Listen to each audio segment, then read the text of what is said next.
Rules ये कहता है सर कि डिलिमिटेशन जो है वो जब लिया जाएगा तो रिलीवेंट फिगर होगा first census taken after commencement of the constitution 106th amendment act 2023। Population को क्राइटेरिया बनाया जाएगा, ये हम आप सबों ने पास किया सर। अब पॉपुलेशन को यदि क्राइटेरिया मानेंगे, यदि आप ही की बात सही और सबों ने पास किया है, इसमें Bharatiya Janata party, Congress, TMC, DMK, Samajwadi party, जितना पार्टी है सब इसके दोषी हैं। उनके हिसाब से लिख लीजिए मेरी बात, क्योंकि आप अमेंडमेंट तो नहीं कर रहे हो, आप कॉन्स्टिट्यूशन में चेंज तो नहीं करने दे रहे हो, आप तो विरोध कर रहे हो। यूपी में सीट होगी 87, जो पॉपुलेशन है, जो 2011 का सेंसस है, निशिकांत जी जो आपने पेश किया, हमको एड्रेस करिए सभापति महोदय, जो इन्होंने पेश किया, और आप जो 2011 का सेंसस है, मैंने तो 2026 का सेंसस लिया ही नहीं है, मैं 2011 के सेंसस के आधार पर कर रहा हूं। आप उनको यूपी में सीट होगी 87, बिहार में सीट होगी 47, महाराष्ट्र में सीट होगी 49, वेस्ट बंगाल में सीट होगी केवल 38, मध्य प्रदेश में सीट होगी 34, राजस्थान में सीट होगी 32, तमिलनाडु में सीट होगी, जो इतना हलंगामा कर रहे हैं काला कपड़ा पहन के, केवल और केवल 29, गुजरात में होगी 28, कर्नाटक में होगी 26, आंध्र प्रदेश में होगी 20, उड़ीसा में 18, झारखंड मेरे राज्य में होगी 16। मैं एक ऐसा भागा राज्य का सांसद हूं जिसमें कि 2000 में बंटवारा होने के बाद, झारखंड बंटवारा होने के बाद डिलिमिटेशन हुआ ही नहीं। और क्यों नहीं डिलिमिटेशन हुआ? इस यूपीए ने क्यों नहीं डिलिमिटेशन होने दिया? भारतीय जनता पार्टी के कारण नहीं हुआ, क्योंकि बांग्लादेशी घुसपैठियों के कारण आदिवासियों की संख्या घट गई। एक आदिवासी की लोकसभा की सीट और 3 विधानसभा की आदिवासी की सीट घट रही थी डिलिमिटेशन में। भारतीय जनता पार्टी ने कहा कि हमको नहीं चाहिए डिलिमिटेशन। आप देश चलाने की बात करते हो, आप लोकतंत्र की बात करते हो। आपने तो बांग्लादेशी वोट को बनाने के लिए हमारे राज्य को तहस-नहस कर दिया। हम बिना हमारी जो कॉन्स्टिट्यूएंसी है 350 किलोमीटर लंबी है, 3 जिले में विभक्त है। वो क्या बात कर रहे हो आप डिलिमिटेशन की बात कर रहे हो। और यदि साउथ और नॉर्थ का, यदि ये 2023 का जो कि नोटिफाई कर दिया है भारत सरकार ने, यदि ये एक्ट लागू हो गया तो साउथ इंडिया में जो केरल में सीट घटेगी, केरल की सीट 20 से केवल 14 हो जाएगी, तमिलनाडु की 39 से केवल 29 हो जाएगी। कौन साउथ इंडिया का जिम्मेवार होगा? हम कल रिजर्वेशन लागू करने को तैयार है, होगा 543 में ही होगा, लेकिन वो पॉपुलेशन के आधार पर होगा और साउथ इंडिया की सीट घटेगी और कांग्रेस के राहुल गांधी इसके जिम्मेवार होंगे। अब ये एक्ट की बात कर रहे हैं सर।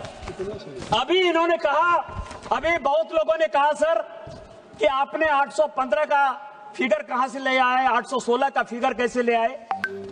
सर मैं 31 से जो है ये रिजर्वेशन को, सीट बढ़ाने को बहुत मुझे लगता है जुड़ाव सर। संविधान का 31वां संशोधन हुआ 1972-73 और आज हम लोग 131वें संशोधन पर बात कर रहे हैं सर।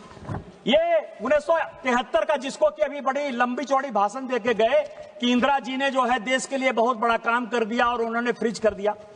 525 से 550 हो रहा था सीट सर। डिलिमिटेशन आयोग 1971 में बन गया।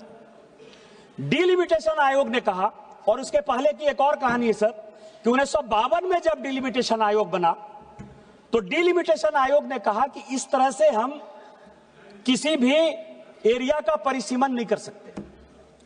आपको पता है कि डिलिमिटेशन आयोग के रिकमेंडेशन के आधार पर कांग्रेस ने सारे फेडरल स्ट्रक्चर को तार पर तार रख दिया, पूरा संविधान संशोधन कर दिया और 1956 का state reorganisation act delimitation act के आधार पर बना। बंगाल की कुछ जगह बिहार में आ गई और बिहार की कुछ जगह बंगाल में चली गई, आंध्र की कुछ जगह केरल में चली गई, केरल की कुछ जगह आंध्र में चली आई, तमिलनाडु की कुछ जगह जो है बेंगलोर में चली आई, कर्नाटक में चली गई और कर्नाटक की कुछ जगह वहां चली गई। और आज भी महाराष्ट्र जो है बेलगांव की लड़ाई लड़ रहा है। ये डिलिमिटेशन आयोग के कारण हुआ और उन्होंने तय कर दिया कि टोटल जो हमारे एमपी होंगे 489 होंगे। डिलिमिटेशन आयोग का यदि रिपोर्ट प्रेमचंद्रन जी आप पढ़ लीजिएगा तो उन्होंने कहा कि 526 लोग होने चाहिए, लेकिन नेहरू जी ने यह तय कर दिया कि न 489 होगा। उन्हीं की बेटी इंदिरा जी ने यह 1973 का 31वां संविधान संशोधन विधेयक लेकर आया। डिलिमिटेशन आयोग 1971 में बन गया। डिलिमिटेशन आयोग ने कहा कि टोटल सीटें जो है 603 होनी चाहिए।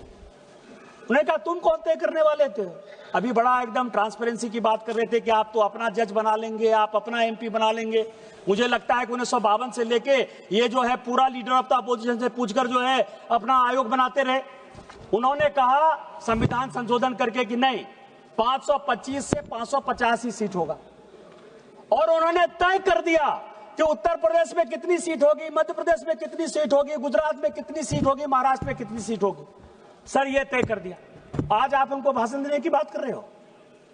दूसरी बात सर, ये जो झूठ की दुकान है, दोनों बहन भाई को मैंने बहुत पढ़ा। मैं आपको बताऊं कि ये 44वां संशोधन लेकर मैं आया हूं 1976 में, जब पूरे सारे नेताओं को जेल में भेज दिया कांग्रेस ने, तो 76वां संशोधन 1976 में 44वां संशोधन हुआ। संशोधन क्या हुआ?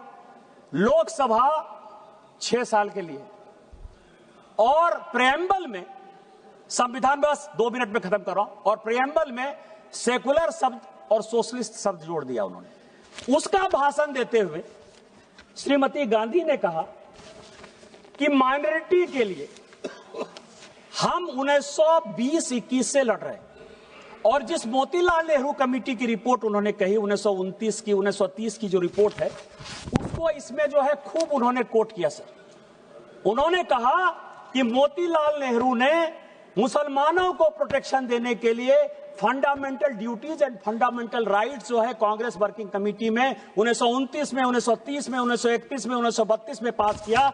और हमारा जो बेस है वो बेस ये है कि हमको मुसलमान के आधार पर राजनीति करनी है, मुसलमानों को संरक्षण देना है, मुसलमानों को रिजर्वेशन देना है, उनके रिप्रेजेंटेशन को बढ़ाना है। और इसी कारण से डिलिमिटेशन आयोग के केवल 1 मिनट सर आया 1976 में, उसको भी काट पीट करके इसी पार्लियामेंट में 8 सीटें मुसलमानों के लिए जबरदस्ती इसी कांग्रेस सरकार। इसीलिए मेरा आपके माध्यम से इस सारे अपोजिशन से आग्रह है कि साउथ इंडिया के साथ अन्याय नहीं करिए, महिलाओं के साथ अन्याय नहीं करिए। इस देश में इस पार्लियामेंट की जो भूमिका है उसके वर्चस्व को कायम रहने दीजिए, पार्लियामेंट में लोगों का विश्वास रहने दीजिए। और माननीय मोदी जी जो 33% रिजर्वेशन महिलाओं को देना चाहते हैं 2029 में लागू करने के लिए, इस बिल का समर्थन करिए। आपने मुझे समय दिया। इन्हीं शब्दों के साथ जय हिंद, जय भारत। श्री राजकुमार छब्बेवाल।